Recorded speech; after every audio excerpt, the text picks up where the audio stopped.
Dan justru dari situ, dari rasa rindu itu yang kita ngelihat bahwa setiap momen kecil itu bisa terasa lebih besar artinya. Karena intinya kita sadar nggak semuanya bisa keulang lagi. Intinya jeda itu ternyata penting ya. Batas itu tuh penting. Karena disitulah rasa muncul. Dan rasa itulah yang ngebuat nikmat jadi kenyataan.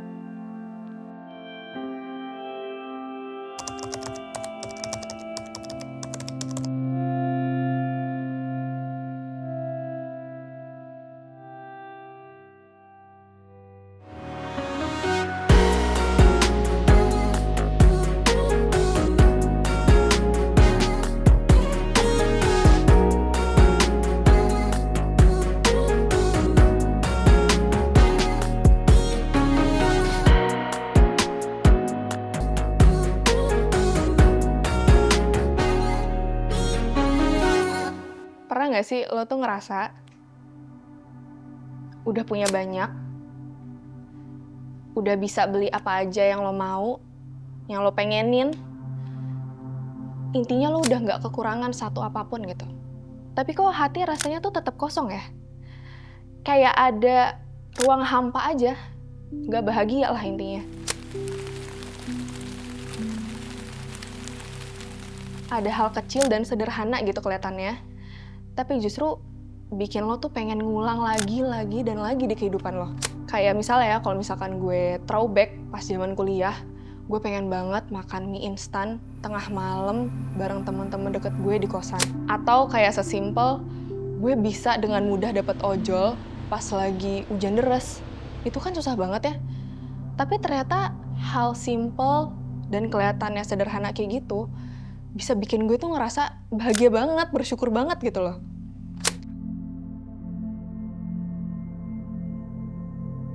Mungkin karena selama ini kita salah paham kali ya. Yang kita kira itu nikmat, ukurannya selalu jumlah. Padahal nikmat sejati itu letaknya bukan di keberlimpahan, tapi justru di batas. Hari ini gue bakalan nge-bring up soal isu atau bahkan ngajak kalian ngobrol aja tentang suatu hal yang sederhana, yang sering banget kayaknya kita lupain sebagai manusia dalam kehidupan sehari-hari. Coba deh dipikir-pikir. Nikmat itu justru ada saat ada jeda. Kita baru benar-benar bersyukur, ngerasa bahagia, saat kita tuh sempat kehilangan, sempat nunggu, atau bahkan menahan diri. Justru intinya ketika semua hal itu ada batasnya, kita tuh kadang-kadang cenderung jadi kebal, ngerasa datar, intinya nggak merasa apa-apa. Dan ini sebenarnya terjadi di hal-hal yang paling kecil di hidup kita.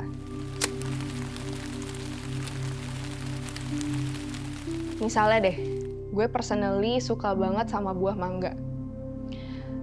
Tapi gue mikir lagi, kalau gue suka mangga, apa gue harus punya kebunnya dulu buat ngerasa puas dan suka sama buah itu?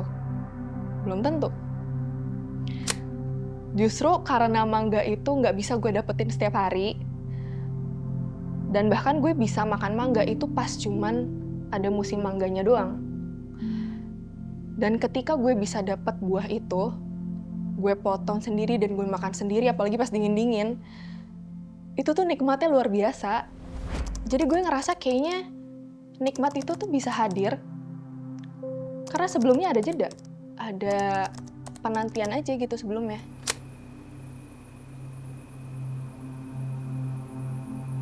Atau enggak gue nge-bring up soal yang sering dialamin Gen Z zaman sekarang. Sepantaran gue lah, kalian pasti relate sih. Pernah nggak lo berpikir, siapa yang paling nikmatin malam minggu?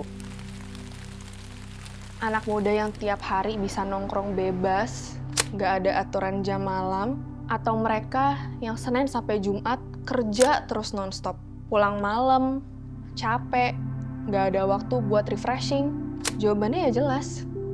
Yang kedua, yang punya kesibukan dari Senin sampai Jumat, terus dia cuman bisa refreshing atau bahkan punya hiburan pas weekend, pas malam minggu. Jadi sebenarnya malam minggu itu bukan cuman tentang jalan-jalan, tapi kayak hadiah kecil aja. Setelah perjuangan panjang dari seseorang yang udah berjuang keras selama ini.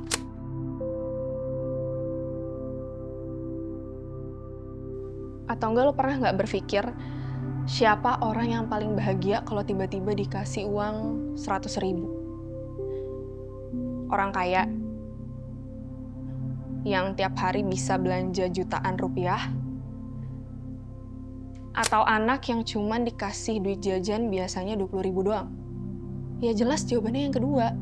Karena uang 100.000 itu untuk anak yang cuman dapat jajan 20.000, itu sesuatu hal yang luar biasa, sesuatu hal yang jarang dia dapetin. Karena sebenarnya batas dan keterbatasan itu bikin kita bisa menghargai suatu hal lebih dalam aja. Yang sedikit kelihatannya bisa jadi lebih besar. Karena sebelumnya ya kita terbiasa menerima hal yang kecil itu. Terus ada juga, ini based on my experience, pengalaman gue sendiri. Gue tuh jarang banget makan makanan yang manis. Selalu gue schedulein sesuai dengan kebutuhan pola gizi gue lah intinya. Bayangin aja misalnya lo lagi cutting sugar lah, atau kayak lo lagi mengurangi makanan gula. Udah seminggu nih lo nggak makan gula sama sekali. Terus lo tuh dapat satu potongan kue, kayak yaudah potongan kue coklat aja. Gue tuh masih bisa ya ngebayangin dan ngerasain gigitan pertama kue coklat itu seenak apa dan senikmat apa. Karena ya gue seminggu itu udah menahan loh untuk nggak menyentuh gula sama sekali, dan saat itu terjadi, saat momen itu datang, saat gue bisa mendapatkan kesempatan memakan makanan manis itu lagi, wah rasanya surga banget sih, surga dunia banget. Tapi lo bayangin kalau misalkan gue sendiri gitu ya, bisa makan kue coklat itu atau bahkan es krim, donat, apapun yang manis tiap hari. Lidah gue kayaknya bakalan mati rasa deh. Intinya nggak ngerasa spesial lagi. Kue coklat yang tadinya gue ngerasa nikmat, kayaknya udah bakalan bisa hambar. Di sini gue juga belajar bahwa menahan diri itu justru bisa membuat kita menghargai hal yang kecil jadi lebih besar, dan intinya bisa merasakan lebih aja daripada yang biasanya.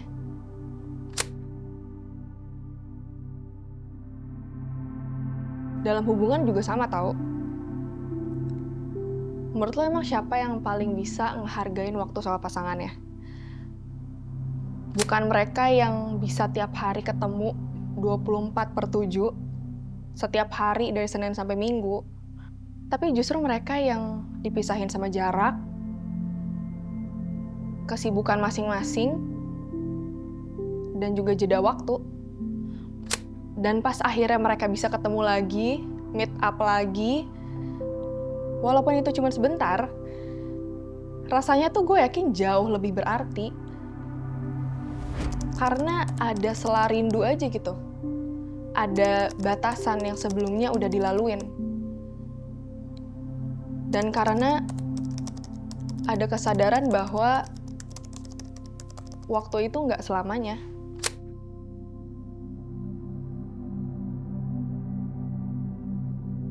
Kalau kita tarik lebih jauh lagi, hidup sendiri tuh jadi bermakna. Karena sebenarnya at the end bakalan ada kematian aja. Waktu jadi berharga juga karena kita tahu waktu itu juga terbatas. Rasa kangen, rasa rindu sama keluarga, pasangan, teman-teman, itu juga ada karena sebelumnya ada perpisahan. Lo bayangin kalau tiap hari ketemu sama teman-teman lo, dari pagi sampai malam, pasti ada rasa bosan dan kayak nggak menyisakan rasa rindu aja. Jadinya ya udah flat-flat aja, bosen yang ada. Dan justru dari situ, dari rasa rindu itu yang kita ngelihat bahwa setiap momen kecil itu bisa terasa lebih besar artinya. Karena intinya kita sadar nggak semuanya bisa keulang lagi. Intinya jeda itu ternyata penting ya. Batas itu tuh penting. Karena disitulah rasa muncul. Dan rasa itulah yang ngebuat nikmat jadi kenyataan.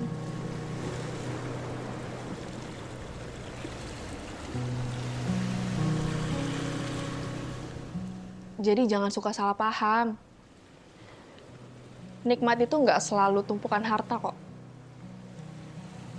Bukan di kebebasan yang tanpa batas juga. Bukan juga di hidup yang serba ada. Tapi justru, nikmat itu hadir di dalam keterbatasan. Di kesederhanaan. Dirasa cukup setelah menunggu, menahan, dan berjuang.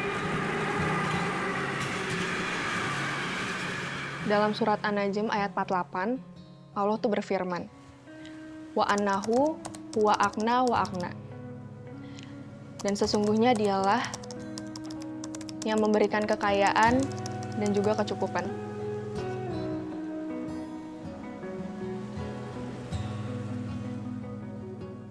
Maknanya sebenarnya simpel. Kekayaan itu nggak cuma soal uang, tapi kemampuan untuk selalu merasa cukup. Dan rasa cukup itu cuman Allah yang bisa kasih. Belum tentu semua orang yang punya harta berlimpah, punya rumah yang besar, bisa traveling ke luar negeri, itu merasa cukup dibanding mereka yang mungkin hidupnya sederhana. Jadi kalau hari ini lo ngerasa hidup lo tuh terbatas, jangan buru-buru merasa kurang. Bisa jadi justru di situ nikmat yang Allah kasih. Jangan selalu sibuk nyari apapun yang serba ada di dunia. Tapi belajarlah buat menghargai apa yang lo punya hari ini. Karena justru di batas-batas itu, kita sering menemukan arti kehidupan yang sebenarnya.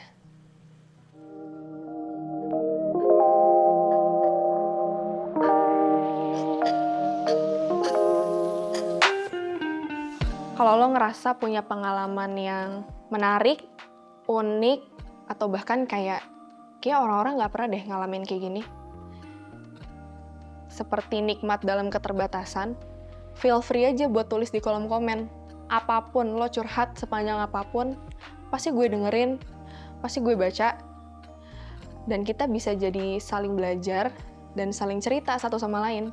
Lo cuman perlu ingat ini, bahwa nikmat itu bukan tentang banyak atau sedikit, tapi tentang bisa bersyukur dalam batasannya.